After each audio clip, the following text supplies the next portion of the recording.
تو یہ سلجوق کی نسل میں تھا تغرل بیگ۔ اللہ تعالیٰ نے جب عرب زوال کا شکار ہو گئے اور ضعف کا شکار ہو گئے، جیسے بڑھاپے کا کوئی علاج نہیں، جب قوموں پہ زوال آتا ہے تو اس کا بھی کوئی علاج نہیں، پھر اور قوم کو جگہ ملتی ہے۔ جیسے بڑھاپا ایک فرد پہ آتا ہے، ایسے بڑھاپا قوم پہ آتا ہے۔ قوم کا بڑھاپا جوانی میں نہیں لوٹ سکتا، جیسے فرد کا بڑھاپا جوانی کی طرف نہیں لوٹ سکتا، قوم کا بڑھاپا جوانی کی طرف نہیں لوٹ سکتا، کوئی علاج نہیں، نئی نسل کا آنا ہی علاج ہے۔ تو عرب دھل چکے تھے، 600 سال بہت ہوتے ہیں حکومت کو، اپنی صفات گم کر چکے تھے، اب نئے خون کی ضرورت تھی۔ تغرل بیگ پہلا شخص تھا جس نے آ کر اہل سنت والجماعت کو استحکام بخشا، شیعوں کی حکومت کو ختم کیا، بغداد سے، شام سے، ان سارے علاقوں سے۔ صلاح الدین ایوبی نے اسماعیلی شیعہ کی حکومت کو ختم کیا، مصر۔ العازد ان کا آخری خلیفہ تھا صلاح الدین ایوبی، نور الدین زنگی رحمۃ اللہ علیہ کا پروردہ تھا، اس کا دوست تھا، اس کے دوست بھی تھا، بچہ بھی تھا اس کے سامنے، زیادہ لکھنے پڑھنے کا شوق تھا۔ پھر اللہ تعالیٰ نے اس سے کام لیا اور اس کو مصر کا گورنر بنا کے بھیجا، مصر کی مدد کے لیے بھیجا، تو وہاں اس نے صلاح الدین ایوبی نے وہاں ختم کیا، تغرل بیگ نے یہاں ختم کیا۔ تو پھر سلجوق جو تھے نا یہ اقتدار میں آئے، ادھر ختم ہو گئی سلطنت ابن عباس کی، مصر ایک چھوٹی سی ترکوں کی سلطنت، تو اللہ تعالیٰ پھر مرکزیت کے لیے ایک نظام چلایا۔ دو لشکر آپس میں لڑ رہے ہیں ایک میدان، ایک جنگلی بدوؤں کا قافلہ، جنگل کے لوگ اپنے قبیلے کو لے کر، ایک جنگلی قبیلہ اپنے سردار کے ساتھ نقل مکانی کر رہا ہے ایک جگہ سے دوسری جگہ۔ اللہ کا نظام کہ یہ لوگ چلتے چلتے چلتے اس وادی میں پہنچ گئے جہاں جنگ ہو رہی ہے، دو لشکر آپس میں لڑ رہے ہیں۔ جب یہ وہاں پہنچتے ہیں تو ایک لشکر کے قدم اکھڑ رہے ہیں اور دوسرا غالب آ رہا ہے۔ ان کو نہیں پتا شکست کھانے والے کون ہیں اور فتح پانے والے کون، ان کو نہیں پتا۔ اس جنگلی قبیلے کے سردار کا نام بھی تغرل ہے، تغرل۔ تو یہ سردار کہتا ہے جو شکست کھا رہے ہیں ان کی مدد کرو، کچھ پتہ نہیں کون ہے، کہتا جو شکست کھا رہے ہیں ان کی مدد کرو۔ تو 400 وحشی جنگلیوں نے فاتح لشکر کے پیچھے حملہ کر دیا۔ تو یہ کافی ہوتا کہ 400 دوڑ جب تلواریں پڑیں تو چند لمحوں میں نقشہ بدل گیا، بھاگنے والے جم گئے اور جمنے والے بھاگ پڑے۔ جب جنگ ختم ہوئی تو شکست خوردہ لشکر کے بادشاہ نے ان کو بلایا، اسے پوچھتا ہے مجھے جانتے ہو میں کون ہوں؟ کہا نہیں۔ کہا تو تم نے میری مدد کیوں کی؟ کہا انسانی ہمدردی کی وجہ سے، تمہیں شکست ہو رہی تھی اس لیے تمہاری مدد کی۔ پھر اس نے اپنا تعارف کرایا، میں ہوں سلیمان سلجوقی، ترکی کا بادشاہ۔ مسلمانوں کا لشکر تھا اور تاتاریوں سے شکست کھا رہا تھا، تاتاری فتح پا رہے تھے، مسلمان شکست کھا رہے تھے۔ تو وہ اللہ کی غیبی مدد بن کر آئے۔ تو وہ اس سے کہتا ہے میرے ساتھ رہنا پسند کرو، تم نے میرے اوپر احسان کیا ہے، میں اس کا بدلہ دینا چاہتا ہوں، میرے ساتھ رہنا پسند کرو گے؟ کہنے کا کر لوں گا۔ تو اس نے اس کو لے کر ترکی آیا، اور استنبول اس وقت روم کی حکومت میں تھا، اس سے فتح کیا اس تغرل کے آگے چوتھے پانچویں پڑپوتے محمد فاتح نے۔ تو یہ استنبول ہے، یہ ترکی ہے، بیچ میں ایک چھوٹا سمندر ہے، یہاں ایک جاگیر ہے۔ تو سلطان سلیمان کہتا ہے یہ جاگیر تجھے وقف ہے، ادھر سے رومی مجھے تنگ کرتے ہیں حملے کر کر کے، تو میرا دفاع کرتے رہنا، یہ جاگیر تیری۔ اس جاگیر پہ اس نے اپنے قافلے کو آباد کر دیا، اپنے قبیلے کو، اور ایک چھوٹی سی حکومت بنا لی، جو ایک صوبہ سمجھو سلمان سلجوقی کا وہ ایک چھوٹا سا صوبہ ہے۔ وہاں جب یہ رہ پڑا تو پھر یہ ایک شیخ کے بیعت ہوتا ہے، وہاں شیخ طریقہ میں ان کے یہاں یہ بیعت ہونے جاتا ہے، وہ اس کو رات اپنے پاس ٹھہراتا ہے، تو ایک کمرے میں ان کو ان کا خادم ٹھہراتا ہے۔ یہ جب کمرے میں جاتا ہے تو سامنے دیوار میں طاقچے پر قرآن پڑا ہوا ہے، تو یہ تغرل بیگ کہتا ہے یہ کیا ہے، یہ کیا ہے؟ تو وہ خادم کہتا ہے یہ کتاب اللہ ہے، قرآن ہے۔ اچھا، وہ اس کو وہاں چھوڑ کے باہر چلا جاتا ہے، وہ دیہاتی آدمی جنگل کا رہنے والا پہلی دفعہ زندگی میں قرآن دیکھا. وہ کہتا ہے یہ قرآن ہے، اللہ کی کتاب ہے، میں اللہ کی کتاب کے سامنے سو جاؤں کتنی بے ادبی ہے. تو اس نے ایسے قرآن اٹھایا اور سر پہ رکھ لیا اور کھڑا ہو گیا. ساری رات قرآن سر پہ رکھ کے کھڑا رہا. رات کے پچھلے پیر اس کو خواب آیا، کھڑے کھڑے اس نے دیکھا کہ اس کی پشت سے ایک چاند نکلا اور شیخ کی بیٹی کے سینے میں جا کے اتر گیا. پھر اس لڑکی کے سینے سے ایک درخت نکلا جو پھیلتے پھیلتے پھیلتے 3 بر اعظم پہ چھا گیا، افریقہ پر، یورپ پر، ایشیا.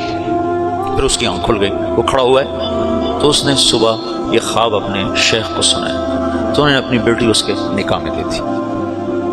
اس بیٹی سے ایک بچہ پیدا ہوا. تغرل بیگ نے اس کا نام رکھا عثمان. عثمانی ترک نام سنا ہوا، جو میں نے کل بتایا تھا کہ 1924 میں وہ خلافت ختم ہوئی. تو ایک بیٹا پیدا ہوا عثمان.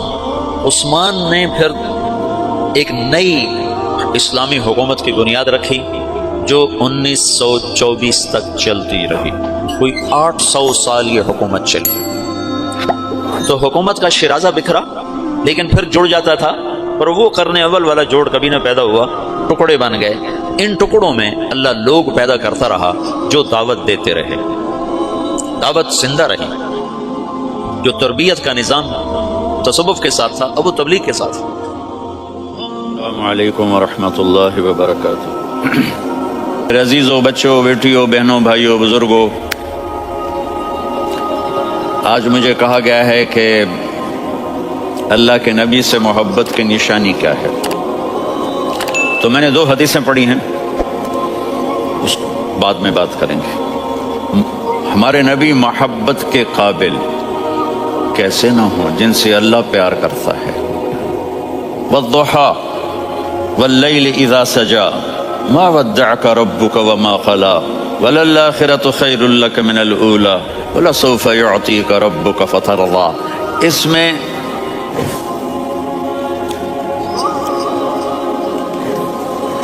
ایک تو ترجمہ ہے والضحى، روشنی کی قسم، واللیل اذا سجا، جب رات چھا جائے اس کی قسم، ما ودعک ربک وما قلی، آپ کے رب نے آپ کو چھوڑا نہیں اور آپ کا رب آپ پہ ناراض نہیں.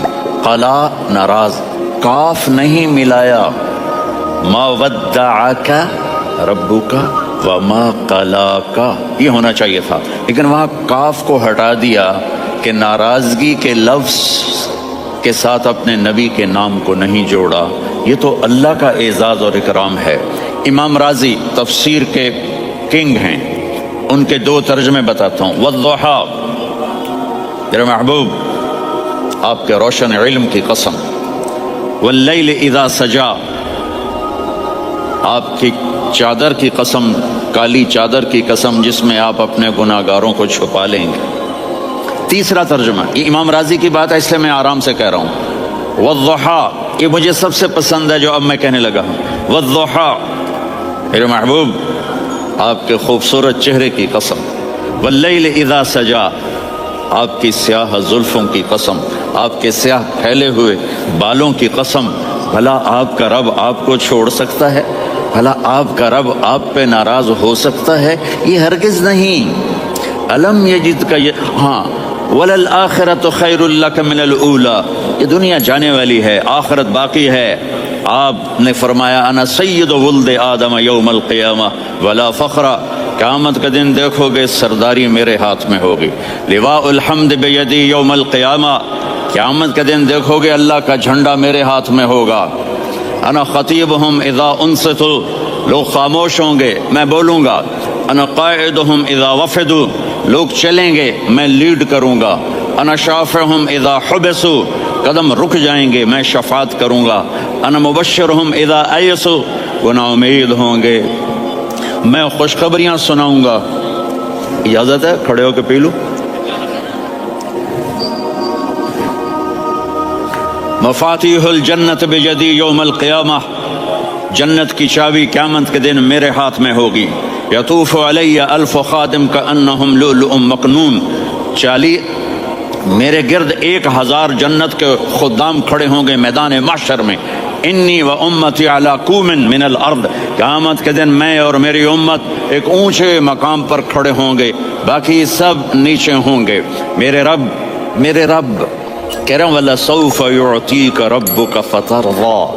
یہ آیت میرے نبی کی شان میں سب سے بلند ہے کہ میرا اللہ کہہ رہا ہے میرے محبوب میں آپ کو اتنا دینے والا ہوں کہ آپ کو بھی نہیں پتا جو میں نے آپ کے لیے، آپ کی آنکھوں کی ٹھنڈک کے لیے تیار کیا ہے.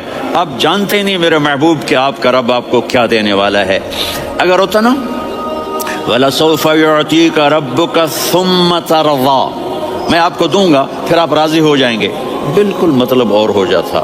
فَتَرْضَىٰ، آپ پر وہی بند ہو گئی اور آپ اداس ہو گئے، اور قریش مکہ کہنے لگے وَدَّعَهُ رَبُّهُ وَقَلَا، اس کا رب اس کو چھوڑ گیا، اس پہ ناراض ہو گیا.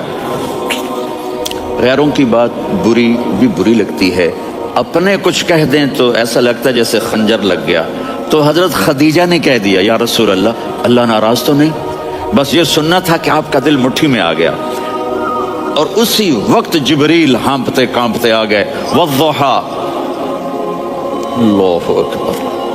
دیکھو مثلا میں فوزان پہ ناراض ہو جاتا ہوں تو وہ مجھے آ کر میرا ایکسپریشن دیکھتا ہے نا، کہتا ہے مولانا اللہ کی قسم میں آپ پہ ناراض نہیں ہوں، مولانا اللہ کی قسم آپ کو شک پڑ گیا، آپ کو یاد نہیں ہم نے آپ کو 2 سال پہلے بلایا، اس کے اگلے سال بھی بلایا، ابھی بھی بلایا، اور آپ کو اتنا پروٹوکول دیا، بھلا میں آپ پہ ناراض ہو سکتا ہوں؟ ٹھیک ہو گئی بات، یہ فوزان سمجھ میں آ گئی بات. اب اللہ تعالیٰ کہہ رہا ہے میرے نبی مجھے قسم ہے دن اور رات کی، مجھے قسم ہے تیرے علم اور تیری چادر کی، مجھے قسم ہے تیرے چہرے تیرے خوبصورت بالوں کی، میں نے تمہیں نہیں چھوڑا. کیسے؟ الم یجد کا یتیمن فآوا، آپ کو یاد نہیں آپ یتیم تھے، میں نے آپ کو ٹھکانہ دیا. ووجدک ضالا فہدا، آپ کو یاد نہیں آپ میری تلاش میں تھے، میں نے آپ کو اپنا آپ بتا دیا. ووجدک عائلا فاغنا، آپ کو یاد نہیں کہ آپ بڑی تکلیف میں تھے اور کمی میں تھے تو میں نے خدیجہ سے آپ کی شادی کروا کے آپ کو مالدار بنا دیا. اگلی صورت بھی اسی سے جڑی ہوئی ہے. الم نشرح لک صدرک، میں نے آپ کا سینہ کھولا، بھلا میں ناراض ہو سکتا ہوں؟ ووضعنا عنک وزرک، میں نے آپ کے بوجھ ہٹائے، بھلا میں ناراض ہو سکتا ہوں؟ الذی انقض ظہرک، وہ بوجھ جنہوں نے آپ کو دوہرا کر دیا تھا میں نے وہ بوجھ ہٹائے، بھلا میں آپ پہ ناراض ہو سکتا ہوں؟ ورفعنا لک ذکرک، اور میں نے آپ کے نام کو بلند کر دیا، بھلا میں آپ پہ ناراض ہو سکتا ہوں؟ انا اعطیناک الکوثر، ہم نے آپ کو جنت کی چابی پکڑا دی، بھلا میں آپ پہ ناراض ہو سکتا ہوں؟ پھر آگے اللہ نے نصیحت کی فَأَمَّا الْيَتِيمَ فَلَا تَقْهَرْ وَأَمَّا السَّائِلَ فَلَا تَنْهَرْ وَأَمَّا بِنِعْمَةِ رَبِّكَ فَحَدِّثْ. تو میرے محبوب آپ یتیم تھے، کوئی یتیم آئے تو اب آپ نے اس کے ساتھ وہ کرنا جو میں نے کیا. میرے محبوب آپ میری طلب میں تھے، آپ سے کوئی ہدایت طلب کرنے والا آئے تو آپ نے وہ کرنا جو میں نے کیا.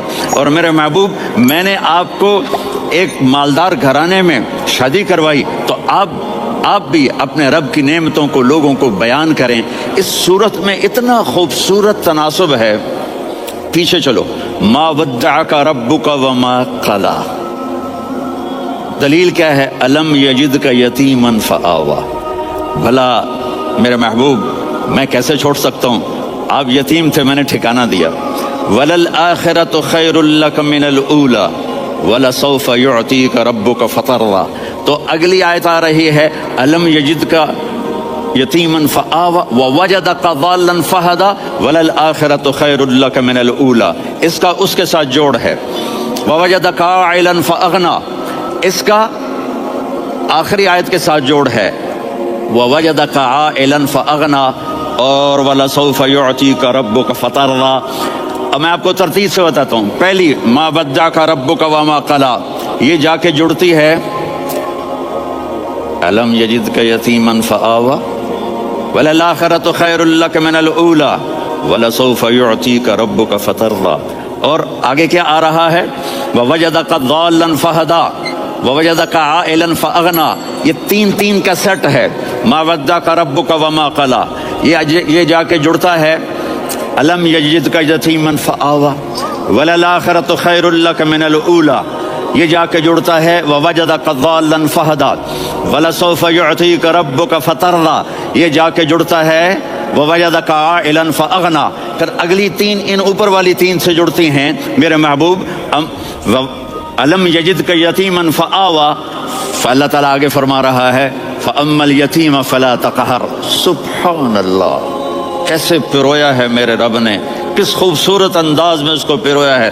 اس کے آگے آتا ہے کہ ووجدک ضالا فہدی، تو لکھ رہا فاما السائل فلا تنہر، میں نے آپ کو اپنی طلب میں اپنا آپ دکھایا، آپ کے پاس لوگ طلب لے کر آئیں گے تو آپ نے ان کو ڈانٹنا نہیں، ان کو ہدایت کا راستہ بتانا ہے۔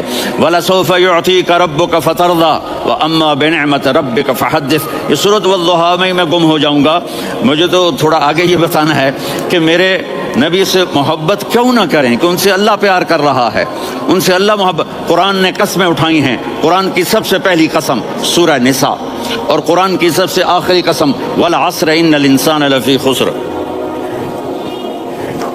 اور قرآن نے جتنی قسمیں اٹھائی ہیں ان میں یہ قسم سب سے خوبصورت ہے، فلا وربک، فلا وربک لا يؤمنون حتى يحكموك فيما شجر بينهم ثم لا يجدوا في انفسهم حرجا مما قضيت ويسلموا تسليما۔ اے میرے محبوب، مجھے آپ کے رب کی قسم، تھوڑا غور فرمائیں، اللہ میرے نبی کا رب ہے، اللہ ہم سب کا رب ہے، اللہ اپنے حبیب سے فرما رہے ہیں مجھے آپ کے رب کی قسم۔ تو لگتا یوں ہے کہ قسم اٹھانے والا رب کوئی اور ہے اور رب محمد کوئی اور ہے۔ فلا وربک، مجھے آپ کے رب کی قسم۔ یہ عربی میں جب محبت کی انتہا ہو تو یوں بات کی جاتی ہے، یہ محبت کی انتہا جب اللہ پیار کرتا ہے تو ہم کیوں نہ کریں۔ میرے محبوب، مجھے آپ کے رب کی قسم، لا یؤمنون، یہ آپ ٹورانٹو والوں کو بتا دیں، حتی یحکموک فیما شجر بینہم، جب تک آپ کی غلامی میں نہیں آئیں گے، جب تک آپ کا عشق اور محبت نہیں ہوگا، میں ان کے ایمان کو قبول نہیں کروں گا۔ اس پر ایک واقعہ سناتا ہوں۔ ایک صحابی آیا، یا رسول اللہ، میرا پڑوسی ہے، اس کی کھجور ایسے ٹیڑھی ہو کر میرے گھر میں چند اس کی شاخیں ہیں، ان پہ پھل لگتا ہے، وہ جو ٹوٹ کے گرتا ہے میرے بچے اٹھا لیتے ہیں، ہم غریب ہیں، وہ بھاگا بھاگا آتا ہے، ان کے منہ سے کھجور نکال لیتا ہے۔ اس کو کہیں کہ بچوں پر اتنی زیادتی نہ کریں۔ آپ نے اس کو بلایا، وہ منافق تھا، آپ نے اس سے فرمایا بھئی ایک سودا کرتے ہو؟ کہا جی کیا؟ کہا یہ کھجور مجھے دے دو اور اس کے بدلے جنت میں کھجور لے کے دوں گا۔ وہ کہنے لگا یا رسول اللہ، یہ اصل میں میرے بچوں کو بہت پسند ہے، کوئی اور کھجور ہوتی میں دے دیتا، یہ تو میری معذرت ہے۔ وہ تو منافق تھا، اٹھ کے چلا گیا۔ ایک صحابی بیٹھے تھے، وہ کہنے لگے یا رسول اللہ، اگر میں وہ کھجور لے کے دے دوں تو مجھے جنت میں لے دیں گے؟ ان کا نام ہے ابو الدحداح۔ آپ نے کہا ہاں، تو مجھے لے کے دے دے، میں تمہیں لے دوں گا۔ وہ اس کے پیچھے چلے گئے، اے بھائی کتنے میں بیچو گے؟ میں نے کہا جا جا، میں نے اللہ کے نبی کو نہیں دی، تمہیں کیسے دے دوں؟ کہا اچھا بھائی منہ سے بول، منہ سے بول، کتنے لینے ہیں؟ تو اس نے جان چھڑانے کے لیے کہا کہ اپنا سارا باغ مجھے دے دے، کھجور لے لے۔ باغ میں 600 کھجوریں اور یہ کھجور کسی اور کو دینی ہے۔ تو کہتا ہے پکے ہو، پھرو گے تو نہیں؟ کہا میں پاگل ہوں، میں پھروں گا؟ مجھے 600 کھجوروں کا باغ مل رہا ہے۔ انہوں نے کہا ڈن، کھجور میری، باغ تیرا۔ وہ بھاگے بھاگے آئے، یا رسول اللہ میں نے سودا کر لیا۔ کہا کیسے کیا؟ کہا سارا باغ دے کے کھجور لے لی۔ آپ نے کہا پھر میرا سودا بھی بدل گیا۔ کم من عدق رداح ودار فیاح لأب الدحداح فی الجنہ۔ میرے ساتھی، میں اپنی آنکھوں سے دیکھ رہا ہوں کہ اللہ نے تیرے لیے جنت میں ایک گھر نہیں محل بنا دیے سینکڑوں، اور ایک باغ نہیں ہزاروں باغ تیرے لیے تیار کر دیے۔ یہ ہے ایمان کی نشانی، یہ ہے محبت کی نشانی۔ میرے نبی کی جس سے یہ ہمارے بچے نہیں ہیں، یہ کھلاڑیوں جیسے بال بناتے ہیں۔ ایک چھوٹا سا بچہ مجھے کراچی میں ملا، تو وہ جو عجیب سے بال نہیں یہاں سے اوپر ہو جاتے ہیں، تو میں نے کہا یہ تم نے بال کیسے بنے ہوئے ہیں؟ کہا آپ کو پتہ نہیں، میسی کوئی تھا، میسی، ہاں آپ کو پتہ نہیں میسی کے بال ایسے ہیں؟ میں نے کہا بیٹا برے لگتے ہیں۔ کہا کیسے؟ میسی کے بال ہیں، برے کیسے لگتے ہیں؟ جب آدمی کسی کو بڑا بنا لیتا ہے اس کو فالو کرتا ہے۔ اللہ کے محبوب سے محبت کی نشانی کیا ہے کہ ہم نے ان کو فالو کرنا ہے۔ ان کی زندگی صرف 5 نمازیں نہیں ہیں، ان کی زندگی صرف 30 روزے نہیں ہیں، حج نہیں ہے، آپ ہر لائن سے اس قابل ہیں کہ آپ سے پیار کیا جائے۔ اب اپنے وضع شکل صورت، سب سے پہلی چیز جو اٹریکٹ کرتی ہے وہ صورت ہے، وہ شکل ہے، وہ منظر ہے کہ آدمی اس میں گم ہو جاتا ہے۔ میرا ادھر ناران میں بیان ہو رہا تھا تو انہوں نے باہر بیان رکھ دیا، سامنے اتنا خوبصورت منظر تھا کہ میں بولتے بولتے ادھر دیکھتا تو مجھے اپنا مضمون بھول جاتا کہ میں کیا کہہ رہا تھا۔ یہ تو دنیا ہے۔ اللہ نے میرے نبی کو کیسا بنایا؟ ایک بدو عورت ہے، ان پڑھ عورت ہے، ام معبد الخزاعیہ، وہ میرے نبی کا حلیہ بتاتی ہے۔ آپ کو ترجمہ کر کے سناؤں گا، لیکن آپ الفاظ کا ردم اور الفاظ میں میوزک وہ آپ سب محسوس کریں گے۔ وہ بدو عورت کہتی ہے، رأیت رجلا ظاہر الوضاء ابلج الوجه حسن الخلق لم تعبه خجلة ولم تزر به سعلة وصيم قصيم في عينيه دعج في أشفاره وطف في صوته سحل في لحيته كثافة في عنقه سطع وصيم قصيم أكحل أحور أزج أقرن إن تكلم علاه البهاء وإن سكت فعلاه الوقار وكأن منطقه خرزات نظم ينحدرن۔ اللہ، پتہ چلا کہ الفاظ کا ردم، وہ کوئی بولو تو صحیح، کیا ردم ہے۔ اب ترجمہ سنو۔ وہ کہتی ہے اپنے خامد کو کہ ابو معبد، ایک شخص آیا تھا، مجھے یوں لگا جیسے 14ویں کا چاند کپڑے پہن کے زمین پہ اتر آیا ہو۔ سبحان اللہ، کیا کہ انتہائی خوبصورت، انتہائی حسین و جمیل۔ پیٹ نکلوا نہیں کہ بدصورت ہو جائے، پیٹ نکلاؤ تو آدمی سجے پاسے پیٹ کھبے پاسے، پیٹ سجے پاسے آپ کھبے پاسے۔ ارے بھائی سمجھ کے کھایا کرو، ہم کھانے نہیں آئے، زندگی گزارنے آئے ہیں۔ رمضان میں کیسی تباہی پھیلاتے ہو، سموسے بھی، پکوڑے بھی، مچھلی بھی، مرغی بھی، پھر اوپر سے 7 اپ۔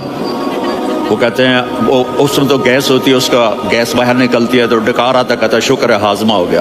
وہ ہاضمہ نہیں ہوتے، رسط اناس ہو گیا۔ اتنا خوبصورت تھا کہ سر سے پاؤں تک حسن اس کا غلام تھا، خوبصورتی اس کی باندھی تھی، اور میں جدھر سے دیکھتی تھی مجھے حسن ہی حسن نظر آتا تھا، اور جب میں اس کے چہرے پر دیکھتی تو میری آنکھ نہیں بھرتی تھی، میرا جی چاہتا تھا میں دیکھتی جاؤں دیکھتی جاؤں دیکھتی جاؤں، میرا دل نہیں بھرتا تھا۔ کون؟ وسیم۔ وسیم اسے کہتے ہیں جس کو دیکھنے سے دل نہ بھرے۔ قسیم، جدھر سے دیکھو حسن ہو، اسے کہتے ہیں قسیم، کہ اس کی آنکھیں بڑی موٹی۔ احور، ادعج، اشکل، انجل، ابرج، اہدب، یہ سب میرے نبی کی آنکھوں کی تعریف ہے۔ ان 5-6 الفاظ کا ایک مطلب ہے کہ اللہ نے کائنات میں ایسی حسین آنکھ کسی کی بنائی نہیں تھی۔ حسن و جمال آنکھوں میں، اور پلکیں بڑی لمبی، یہ عورتیں یہاں نکلی لگا لیتی ہیں نا لمبا لمبا کرنے کے لیے، تو میرے نبی کے قدرتی یہ بال لمبے تھے حسن کو بڑھانے کے لیے۔ داڑھی بڑی خوبصورت تھی، زبان میں، آواز میں جادو تھا، آواز میں کشش تھی، آواز میں ایک ایسا دل کھنچتا تھا، گردن لمبی تھی، سر سے پاؤں تک حسن و جمال تھا۔ جب وہ بولتے تھے نور چھا جاتا تھا، جب وہ خاموش ہوتے تھے وقار چھا جاتا تھا۔ اور سوا البطن و صدر، سینہ اور پیٹ برابر، سبت القصب، سیدھا قد تھا، سیدھا قد، بالکل سیدھا قد۔ عریض المنکبین، چھاتی چوڑی تھی۔ طویل الزندین، بازو لمبے تھے۔ رحب الراحہ، یہ ہتھیلی بڑی چوڑی تھی، چوڑی ہتھیلی سخاوت کی نشانی ہوتی ہے۔ رحبر مسیح القدمین، پاؤں اتنے نرم تھے لگتا تھا اس پر تیل لگا ہوا ہے، اور پانی اس سے یوں نیچے چلا جاتا تھا۔ اور یمشی تکفین، کندھے جھکا کے چلتے تھے۔ اللہ، یہاں 4 آدمی سلام کریں تو آدمی یوں ہو جاتا ہے، اور میرے نبی کو فرشتے سلام کر رہے ہیں اور آپ یوں چلتے تھے، ایسے ایسے چلتے، تھوڑے سے کندھے جھکا کے چلتے تھے، ایسے آپ کبھی نہیں چلے۔ جو دیکھنے میں ایسا حسین ہو اس سے پیار کیوں نہ کیا جائے۔ خاندان اونچا ہو تو آدمی اس کی قدر اور عظمت کرتا ہے۔ میرے نبی کا خاندان کیا ہے؟ میرے نبی نے فرمایا اللہ نے آدم کی ساری اولاد سے عرب کو چنا، عرب کی ساری اولاد سے مضر کو چنا، مضر کی ساری اولاد سے قریش کو چنا، قریش کی ساری اولاد سے ہاشم کو چنا، اور ہاشم کی ساری اولاد سے اللہ نے مجھے چنا۔ میں سب سے اعلیٰ خاندان کا ہوں، عالی نسب ہوں۔ میرے اللہ نے میرے 10 نام رکھے ہیں، میں محمد، میں احمد، میں ماہی، میں حاشر، میں عاقب، میں فاتح، میں ابو القاسم، میں طٰہٰ، میں یاسین۔ یہ جو مائیں بیٹھی ہیں ان سے پوچھو، میں ایک مثال دیتا ہوں، محبت ہوتی ہے نا، چھوٹا بچہ گود کا، میرا چاند، میرا دلارا، یہ اس کا بچہ ہے بٹن جتنا، یہ نبیل کا اتنا سا ہے، تو اس کو کبھی یوں اٹھاتا ہے، کبھی یوں اٹھاتا ہے، کبھی یوں اٹھاتا ہے، کبھی یوں اس کو لوریاں دیتا ہے، میرا چاند، کالا ٹٹ، میرا چاند، میرا چاند، میرا چاند۔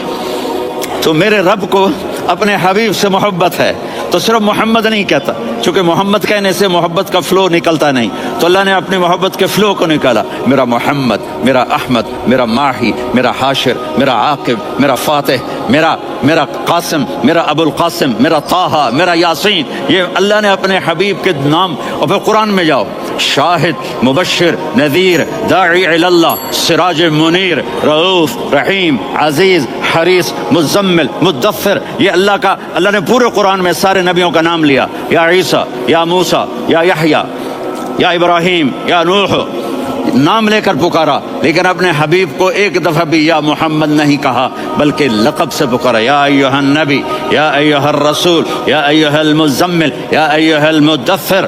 میرے رب نے اپنے حبیب کو ساری نسلوں میں سب سے عالی نسل بنایا، اور آپ کے نسب کو آدم علیہ السلام تک پہنچایا، محمد بن عبداللہ بن عبد المطلب بن ہاشم بن عبد مناف بن قصی بن کلاب بن مرہ بن کعب بن لوی بن غالب بن فہر بن مالک بن نضر بن کنانہ بن خزیمہ بن مدرکہ بن الیاس بن مضر بن نزار بن معد بن عدنان بن اود بن حمیسہ بن سلامان بن الصلاۃ والسلام بن شیث بن آدم۔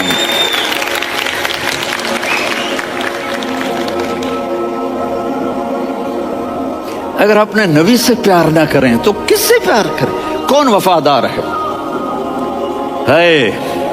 قیامت کا منظر ہوگا، میں اپنی بیگم سے کہوں گا میں تمہیں نہیں پہچانتا، میرے رب کی قسم، یوم یفر المرء من اخیہ وامہ وابیہ وصاحبتہ وبنیہ یود المجرم لو یفتدی یومئذ من یومئذ بنیہ وصاحبتہ واخیہ وفصیلتہ التی تؤویہ ومن فی الارض جمیعا۔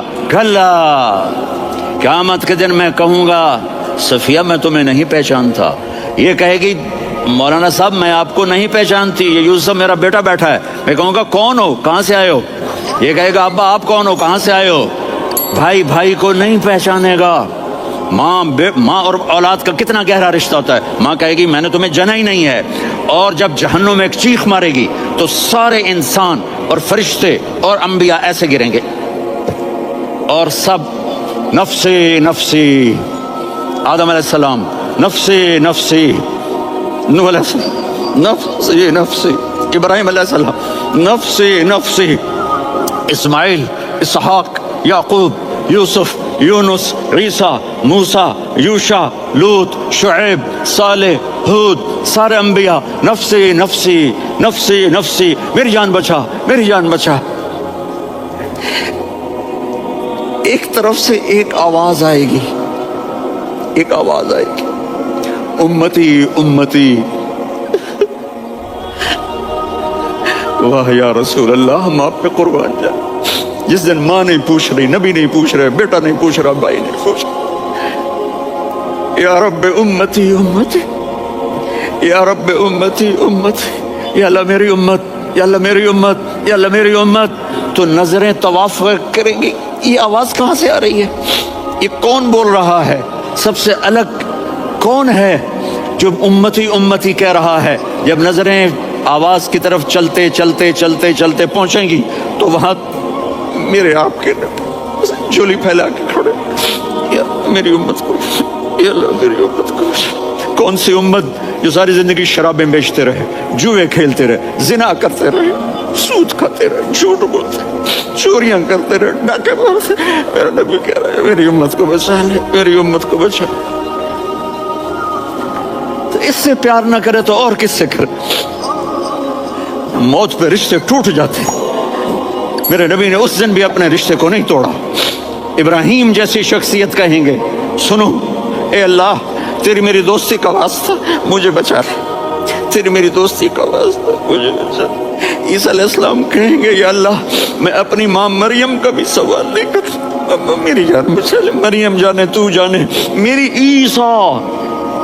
5 بڑے رسول ہیں، نوح، ابراہیم، موسیٰ, عیسیٰ, محمد صلی اللہ علیہ الصلوات و تسلیمات. عیسیٰ علیہ السلام کہیں گے یا اللہ میں اپنی ماں مریم کا بھی سوال نہیں کر سکتا, میری جان بچا.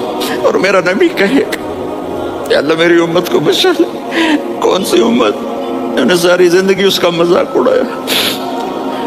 میرا نبی کہتا دفع ہو جاؤ, دور ہو جاؤ میری نظروں سے, تم نے میری نسل کو قتل کیا, تم نے میرے گھرانے کو اجاڑ دیا. سب بلت یہ نہیں کہیں گے یا اللہ میری امت کے نیکوں کو بچا لے, میری امت کے متقی, میری امت کی رابعہ بصری جنید بغدادی کو بچا. نہیں یا اللہ ساری امت کو میری جھولی میں ڈال دے, ساری امت کو میری جھولی میں ڈال.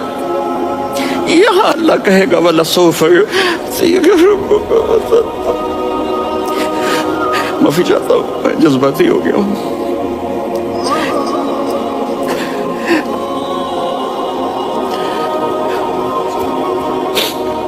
میرے بھائی بہنوں, میرے بچوں, تھوڑی سی زندگی ملی ہے, تھوڑی سی زندگی ملی ہے, اپنے حبیب کی زندگی کو اپنا لو. میں تھوڑے تھوڑے اشارے کر کے بتا دیتا ہوں. جب آپ بیٹے ہیں تو آپ کہہ رہے ہیں کاش میرے ماں باپ زندہ ہوتے, میں ان کی خدمت کرتا. پھر فرمایا اور نہیں تو میری ماں تو ہوتی, چونکہ ماں کو دیکھا ہے نا, باپ کو دیکھا نہیں ہے. تو فرمایا کاش میری ماں زندہ ہوتی اور میں عشاء کی نماز کے لیے مصلی پہ کھڑے ہو کے الحمدللہ رب العالمین پڑھ رہا ہوتا, اور ادھر سے میری ماں مجھے بلاتی محمد, تو میں نماز توڑ کے کہتا جی اماں جان میں آ رہا ہوں, نماز پھر پڑھا دوں گا. اپنے والدین کی عزت کرو. یہاں کا بڑھاپا بڑا خوفناک ہے کہ اولادیں چھوڑ جاتی ہیں اور ماں باپ ٹوائلٹ جانے سے بھی عاجز ہوتے ہیں. اپنی ماں کی دعا لو, اپنے باپ کی دعا لو. میرے نبی نے فرمایا ہاں عمر میرے بعد ایک آدمی آئے گا, اس کا نام ہوگا اویس, اور وہ کرن کی شاخ سے ہوگا. ہو گیا ٹائم؟ اچھا اچھا.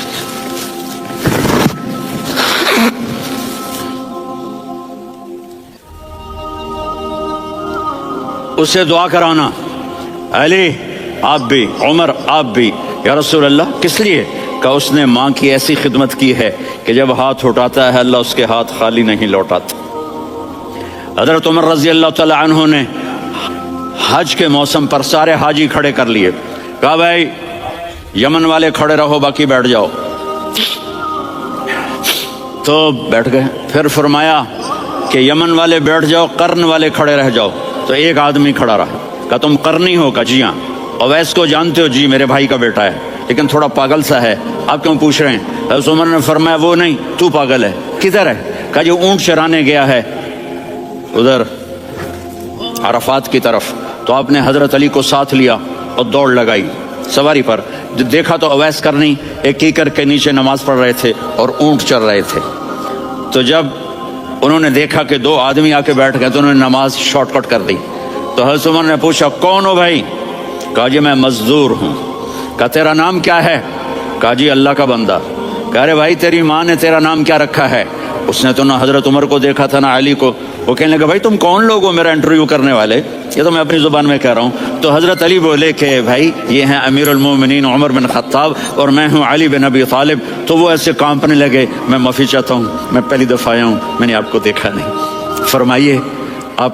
حضرت عمر نے کہا ہاتھ اٹھا ہمارے لیے دعا کر. تو وہ رونے لگے. آپ نبی کے صحابی, میں عاجز مسکین, میں دعا کروں؟ میری اوقات ہے میں دعا کروں؟ کہاں ہمیں ہمارے نبی نے فرمایا تھا اویس آئے تو دعا کروانی ہے. عمر اور علی جیسی ہستیوں کو دعا کے لیے کہا جا رہا ہے. پیچھے تہجد ہے نہیں, جہاد ہے نہیں, علم ہے نہیں, نماز ہے نہیں, روزہ ہے نہیں, زکوٰۃ ہے نہیں, خیرات ہے نہیں. کیا ہے؟ ماں کی خدمت, ماں کی خدمت, ماں کی خدمت. میرے نبی نے فرمایا لوگ جنت میں چلیں گے, اویس چلے گا. جب گیٹ پر پہنچے گا تو اللہ کہیں گے اویس کو پیچھے ہٹا دو, باقی اندر چلے جاؤ. تو اویس کرنے ڈر جائیں گے کہ یا اللہ جنت کے دروازے پر مجھے پیچھے ہٹا دیا. تو اللہ کہیں گے پیچھے دیکھو, ویسے پیچھے مڑ کے دیکھیں گے تو لوگوں کا مجمع ہوگا جو جہنم میں جا رہے ہوں گے, ایمان والے, گنہگار مسلمان. تو میرا اللہ کہے گا اویس اپنی انگلی کو پھیرتا جا, جس پر تیری انگلی پڑے گی تیری تو فیل سب کو جنت میں ڈال دوں گا. یہ ماں ہے, صرف ڈالر ہی سب کچھ نہیں ہے, یہ ماں ہے. میرے نبی نے فرمایا اب تیرا باپ تیرے جنت کا سب سے بڑا دروازہ ہے، اگر تو نے باپ کو ناراض کر کے موت پائی تو تیرے لیے جنت کا دروازہ کھل نہ سکے گا، یہ باپ کا مقام ہے۔ پھر آپ نے 11 شادیاں کی، کیوں کی؟ سنو حدیث، ما تزوجت وما زوجت الا بوحی من السماء نزل به جبریل، کہ میرے ساتھیوں سنو، اللہ کی قسم میں نے کوئی شادی اپنی مرضی سے نہیں کی، میرے اللہ نے فرمایا یہاں کرو، میں نے کی۔ میں نے اپنی بیٹی وہاں دی جہاں میرے اللہ نے فرمایا۔ تو اتنی شادیاں کیوں کی ہیں؟ ہمیں گھر کی زندگی سمجھانے کے لیے۔ میری بات غور سے سنو، دنیا کا سب سے بڑا رشتہ خاوند اور بیوی ہے، سب سے مقدس رشتہ ماں باپ ہے، لیکن سب سے بڑا رشتہ خاوند اور بیوی ہے۔ جب یہ ٹوٹ جاتا ہے تو پوری نسل برباد ہو جاتی ہے۔ اس لیے آپ نے زندگی گزار کے دکھائی، آپ گھر میں جھاڑو دے رہے ہیں، آپ آٹا گوندھ رہے ہیں، آپ حضرت عائشہ کو لقمے بنا کے کھلا رہے ہیں، اور حضرت عائشہ کی دلداری کے لیے فرما رہے ہیں، عائشہ سننا حدیث طبرانی کی، عائشہ انہو لیہون علی الموت ان اریتک زوجتی فی الجنہ، عائشہ مجھے جب سے پتا چلا ہے نا کہ تو جنت میں میری بیوی ہے تو مجھے تو مرنے کا شوق لگ گیا ہے۔